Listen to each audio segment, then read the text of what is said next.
ગુંદી ગેરા મુસ્તફા જમાલભાઈ. ત્યાંથી હવે શું બનાવશો?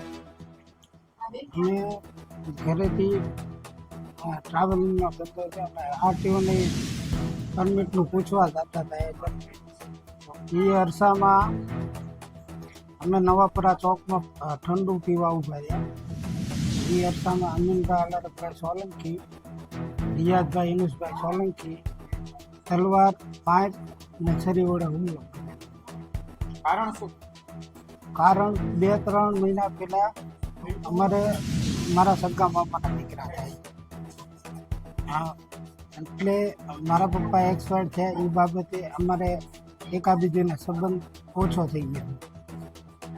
એ અરસાની દાજ રાખીને હુમલો કર્યો પાછળથી. પહેલા કઈ હુમલો કરવામાં આવ્યો? ના, આ અત્યારે જ હુમલો કર્યો અમારી ઉપર. કેટલા જણાની? 2 જણાને. એક મારા મોટા ભાઈને છે શું નામ? અબ્દુલ કાદર જમાનભાઈ. એને માથામાં ખર્ચો મારી દીધો અને પાછળથી ઘા કર્યા છે. શું અત્યારે અમે એમની પાસે તલવાર, છરી, પાંચ